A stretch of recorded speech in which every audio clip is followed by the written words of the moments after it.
All right, let's talk about some pricing and customers to avoid. I like these videos, but I'm going to tell you guys how I come about some of my pricing. And before you guys type it in the comments, I don't care if you think I'm too expensive. I don't care.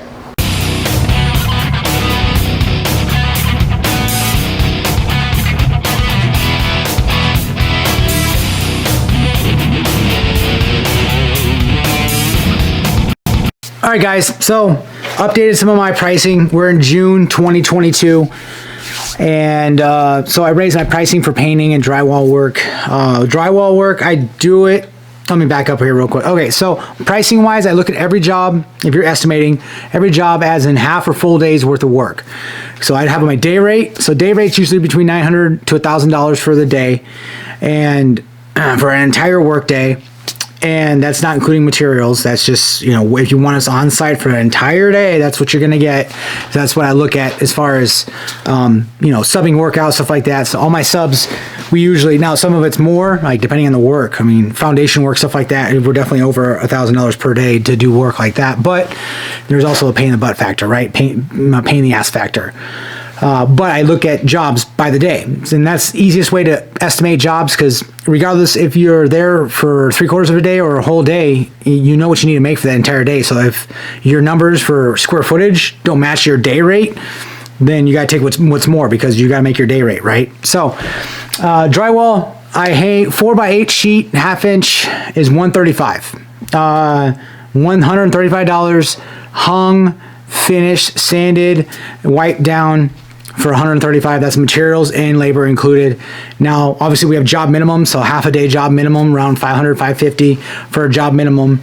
But if you want us to hang a sheet of drywall, that's the easiest way for me to go in and estimate. Like, okay, so how many square feet we have, and we can look at, see how many sheets we need, and it's super easy with pictures. I can kind of just like ballpark it from there, and just how many full sheets I have. Boom, there we go. And look at my day rate. All right, what's more? I'll take. It's going to be obviously multiple days.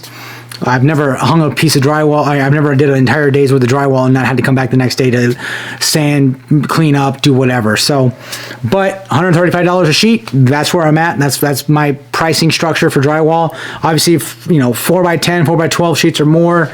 Ceilings are a little more depending on what ceiling work we've got. I do charge more for ceiling work. And again, 9-foot, 10-foot ceilings, it obviously goes up from there, and we go from there. And I just invested in some level 5 tools, so it makes it go by a little quicker, a lot quicker. But yes, that's where we're at with drywall. Painting is about $1.58 a square foot. I was like $1.42. I upped it, and I'm probably going to go up to about $1.60 something. And that's for a wall. That's not a square foot for a room. I know I have other painting videos out there, guys. It's square foot of a wall. So if a wall is 8 foot high by 10 foot long, that's 80 square feet. That wall is 80 square feet. So, and then my ceiling, if I'm painting ceilings, it's $1.75 a square foot. Add material on top of that. That's not with paint or primer or anything. That's just labor. That includes, you know, prep. And now that I can look and see if the room's empty, that's fine. But if the room's got a bunch of stuff in it, we got to move it out or cover it, my prices go up from there as well. And again, defer to day rates. Obviously, if you can get one room done in a day, which you should be able to, like a 12x12 room, something like that, you know, it should be less than your day rate, because it's not going to take you all day to do that room.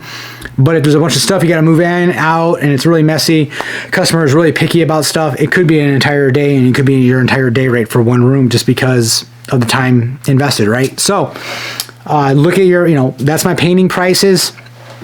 But most everything else, you guys, framing, in pretty much anything. I don't do handyman work anymore, just because it's not, you know, no one's going to pay me $500 to mount it. Actually, that's not true. Somebody did actually pay me $500 to mount a TV, but it was a big TV on a fireplace, on stone, all that kind of stuff. Is actually, I think it was like $700 or something like that. But, you know, that's the kind of work I want. That's what kind of work I like. It's gravy for me. But my half day rate, my minimum, kind of eliminates me from all those little small minor hose bib jobs, mounting your TV for $75, all that kind of stuff. I'm not there anymore. If you are, great. I started there as well. It's fantastic, but you got to learn, you know, when you got to know your value and raise your prices accordingly. Plus, obviously, gas prices are going up. So I still obviously honor all my contracts and stuff, but going forward, pricing, I just increase a little bit just because fuel, it is what it is. It doesn't matter. I have to buy it anyway. so I don't pay attention to it. I just fill my fuel, my diesel, and go on my merry way. And then, yeah, it stings at the end of the month when I look. I'm like, oh man, I spent like $1,300 on fuel this month, as opposed to like $800 or whatever. So it does. You have to account for it down the road, but you got to do what you got to do. You got to get to the job site, right? So we're gonna go over a couple of things I found out just looking at my estimates, and the deck that I'm doing is 16 by 16. We're almost done with it. I think today or tomorrow we'll be done with it. That's actually the smallest job we've done pretty much all year. Every other job that I've been asked to quote or asked to do has been in the 5 figures, which is kind of nice. But it's kind of weird because when I first started this business, my first 5-figure job, I was just blown away. It was just like, wow. It got me through my first winter, but I couldn't imagine. It was almost daunting. I was like, man, this is a lot of money, and this is, a lot of work, et cetera, et cetera. Now it's like, I really don't even, if it's not 5 figures, then do we really want it, kind of thing. So it's depending on, because bathrooms and kitchens and all the stuff we do nowadays, decks, like the deck we just did 16 by 16. It was barely under $9,500. It's not that much less. So like even small decks cost a lot of money nowadays with lumber prices and everything. So prices are going up. It is what it is. But it was kind of funny. I'm looking back at my estimates in my QuickBooks and seeing every estimate I've done has been in the 5 figures in the last like 3 or 4 months, I want to say. Even like bathrooms, stuff like that. I throw out small, like, hey, what's it cost to do, a 8 square foot bathroom or 10 square foot bathroom that's just a half bath? Yeah, that's going to be less than $10,000. But most people don't want it. Most people just want to, put a vanity in there and call it done, right? So I've noticed though, like I've gotten a bunch of calls lately not a bunch, but like probably 3 or 4 to come bid work that's going behind, or of another contractor that ghosted somebody, never called somebody back, or something like that, where it's always the contractor's fault, right? So but there's always two sides of the story, right? So and that one thing I've noticed about all this is because every time I think I've not landed any of those jobs. All those jobs, I went by 2 of them because they're on my way to going something else, and the other 2 I've bid remotely, and I haven't heard back from one of them. So we'll see. But on all of them, like it's apparent that either the contractor ghosted the customer or didn't come back or didn't do whatever. Is either he underbid the job. Well, he did. He definitely underbid the job, and either it got over his head, or the customer just hired the cheapest person possible. That's been the theme for that, because one customer said it was way more than he was expecting to paying, but I was a third contractor, he already got, I guess, burned by 2 other contractors. And what I have to say is my estimate is the price to do the job.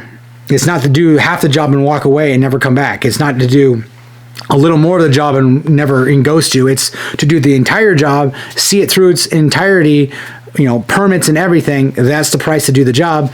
And it's been apparent that, these homeowners either did not have the budget to do the actual job correctly in the first place, or have an unrealistic expectation of what the job should take and what it should cost. So that's just funny, because one of those, actually, they had contacted me I think 2 days ago, and I was like, oh, okay, so they's like, well, the other contractor like just straight ghosted me. I'm like, first and foremost, I was just like, all right, well, you probably either don't know the budget for the actual project, and you may not even have you probably are not going to hire me because you're going to think it's too expensive. And I gave her a price based off pictures and stuff she sent me.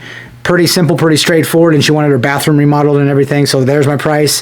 Haven't heard anything from her. She said she'd review it, but I have no inkling. I don't think she's going to hire me at all, because just by the way that her pictures look, like she's trying to hire the cheapest, and she didn't want to pull permits or anything like that. So yeah, it is what it is. It's funny to see that kind of thing with customers. It's funny to, this is what I like doing as far as being in business, and, dealing and involving myself in customers and seeing how they react to certain things. And yeah, it's pretty fun, because it's almost nice. It's almost more enjoyable not getting a job and seeing how they react than actually getting the job and getting hired. It's kind of funny. So, and the big thing with this, guys, is I bid work, and my price is my price, just like you should. Like, don't haggle. Don't negotiate anything. Like once you have your price, that's it. That's the price only goes up from here unless you adjust the scope of work. My labor cost is not going to go down, but your scope of work can go down, which will bring the entire cost of the project down. That's it. So keep that in mind. I've gotten burnt so many times by lowering my price when I was a handyman and when I was young and dumb, which I'm still dumb right now. I make mistakes all the time. Like I just had to spend $1,000 on tile to hire a new tile guy because the other one I liked just turned out just fell off the cliff and just quality just went down. So here's what it is. That's it, guys. That's as far as I got for pricing. If you guys want more pricing and more of these kind of videos, Patreon account, I'll link it in the description. I'd go into a bunch more detail. You guys will get more pricing videos. I got a big pricing video dropping on there. I think next week. It's like video 10 or something like that, where I go through all my pricing. If you guys want more direct contact with me, it's all there. I appreciate it. Like and subscribe. I'll talk to you later.